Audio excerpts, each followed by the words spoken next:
द्रौपदी के लिए सभी पांडवों में सबसे खास अर्जुन ही थे। द्रौपदी ने शादी के बाद शर्त रखी थी, अब उसके अलावा कोई स्त्री इस घर में नहीं आएगी। जब ऐसा हुआ तो क्या हुआ? द्रौपदी ने इसके लिए बहुत दिनों तक अर्जुन को माफ नहीं किया। वह क्रोध में भरी रही। उन्होंने इसे खुद के साथ धोखा माना और ये माना कि अर्जुन ने दूसरी शादी करके विश्वासघात किया। हालांकि बाद में द्रौपदी को पांडवों की अन्य शादियों के बाद उनकी पत्नियों को भी अपनाना पड़ा।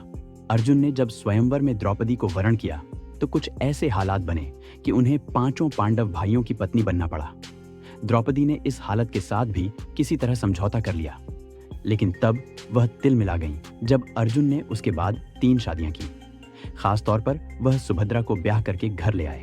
तब वह गुस्से से बिफर उठी, अर्जुन को बुरी तरह लताड़ा। आखिर क्यों द्रौपदी को अर्जुन का शादी करके सौत को घर लाने कतई पसंद नहीं आया। ये बात सही है कि पांडव परिवार में पहला विवाह तब हुआ जबकि अर्जुन ने स्वयंवर में ब्राह्मण के वेश में मछली की आंख में तीर चलाकर द्रौपदी को स्वयंवर में जीता। ऐसे में द्रौपदी को कायदे से तो अर्जुन की ही पत्नी होना चाहिए था, लेकिन कुंती ने अनजाने में ऐसी बात कही कि उसे पांचों पांडवों की पत्नी बनना पड़ा, जो उस समय के लिहाज से भी बहुत विचित्र बात थी। कहा जाता है कि बेशक इसके बाद द्रौपदी को पांचों पांडवों के साथ खुद को बांटना पड़ा, लेकिन शायद उसका सबसे ज्यादा अनुराग अर्जुन के साथ था। ऐसे में तब द्रौपदी बहुत नाराज हो गईं, जबकि अर्जुन ने बाद में अन्य विवाह किए। जब वनवास के दौरान अर्जुन ने युधिष्ठिर द्रौपदी के मिलन के दौरान शर्त तोड़ी, वह उनके कमरे में घुस गए तो खुद को सजा देते हुए 12 वर्ष का वनवास ले लिया। इसी दौरान उलूपी उनके प्रेम में पड़ी। अर्जुन ने उससे विवाह रचाया। जब अर्जुन ने उलूपी से शादी करने के बाद उन्हें उनके ही राज्य में छोड़कर आगे तीर्थ यात्रा शुरू की तो मणलूर राज्य में चित्रवाहन नाम के राजा की पुत्री चित्रांगदा को देखते ही सुध बुध खो बैठे। वो उसके प्रेम में पड़े। सीधे राजा के पास जाकर चित्रांगदा का हाथ मांग लिया। वहां उन्होंने उससे विवाह किया। 3 साल तक साथ रहे। चित्रांगदा उस समय पिता का राज्य नहीं छोड़ सकती थी, लिहाजा अर्जुन आगे बढ़ गए। इसके बाद अर्जुन प्रभास क्षेत्र में पहुंचे। उनकी मुलाकात कृष्ण से हुई। उनकी नजर कृष्ण की सौतेली बहन सुभद्रा पर पड़ी। वह उससे भी प्यार कर बैठे। कृष्ण की ही सलाह पर उसे हरण कर ले गए और ब्याह रचा लिया। जब द्रौपदी को मालूम हुआ कि अर्जुन ने पांडवों से अलग जाकर 12 वर्ष तक वनवास में रहने के दौरान 3 शादियां कर लीं और वह कृष्ण की सौतेली बहन सुभद्रा को ब्याह करके घर ला रहे हैं, तो वह भावनात्मक तौर पर काफी आहत हो गई। जब वह सुभद्रा से शादी करके उसको साथ लेकर घर लौटे तो द्रौपदी को सारी बात पता चल चुकी थी कि किस तरह अर्जुन ने अकेले वनवास के दौरान 3 शादियां कर रचाईं। सुभद्रा को तो वह घर लेकर आ रहे हैं। हालांकि उलूपी और चित्रांगदा भी बाद में हस्तिनापुर आ गईं। तब द्रौपदी बुरी तरह क्रोधित थी। जब अर्जुन सुभद्रा को लेकर घर लौटे तो द्रौपदी बिफरी हुई थी, तिलमिलाई हुई थी, बुरी तरह क्रोधित। अर्जुन पर नाराजगी महसूस कर रही थी कि उनके साथ विश्वासघात हुआ है। अर्जुन ने ऐसा करके वचन तोड़ा है। वह इतनी नाराज थी कि अर्जुन के सामने आने से इनकार कर दिया। भावनात्मक तौर पर द्रौपदी के मन में उथल पुथल मची हुई थी।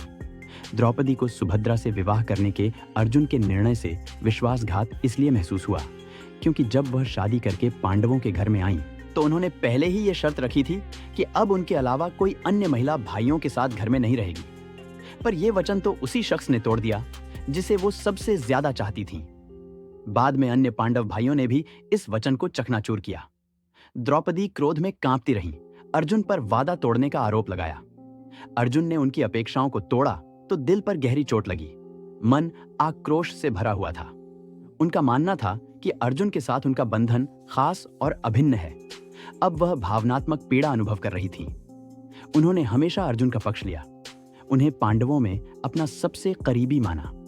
जब अर्जुन ने सुभद्रा का हरण करके उनसे शादी और उन्हें साथ लेकर घर लौटे तो द्रौपदी लंबे समय तक उनसे नाराज रहीं। सुभद्रा से भी वह खिन्न रहती थी। अब अर्जुन दूसरी पत्नी के तौर पर सुभद्रा को साथ लेकर लौटे। दूसरी पत्नी के साथ अर्जुन को बांटना कष्टदायक था।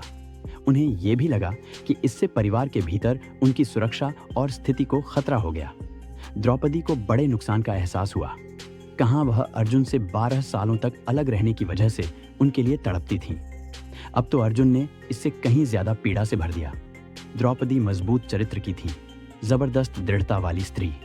वह किसी भी मुद्दे पर चुप नहीं रहती थी, तुरंत मुखर होती थी। उन्होंने अर्जुन को गुस्से में खूब भला बुरा कहा। इससे ज्यादा क्या करती? अर्जुन जब भी द्रौपदी को मनाने की कोशिश करते, वह रूठ कर कहती, सुभद्रा के पास ही जाओ। तब केवल अर्जुन के साथ सुभद्रा ने भी द्रौपदी से याचना की, मनाया।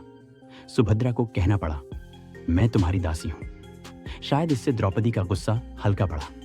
उन्होंने तब सुभद्रा को अपनाया।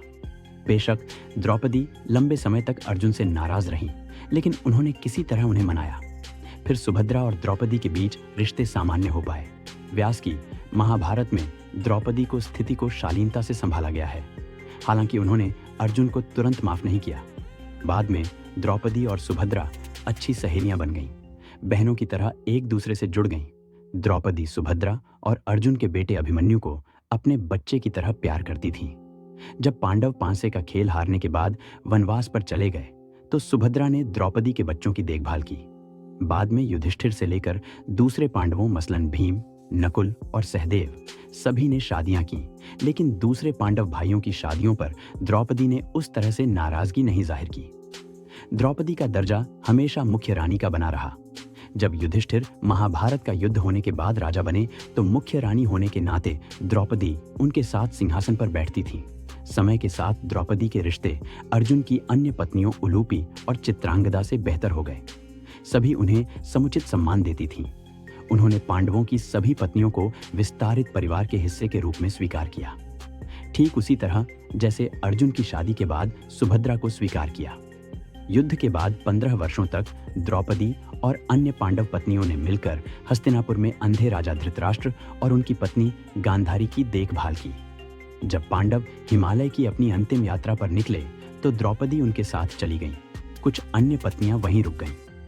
सुभद्रा राजमाता के रूप में राज्यों का मार्गदर्शन करने के लिए रुकीं। भोजपुरी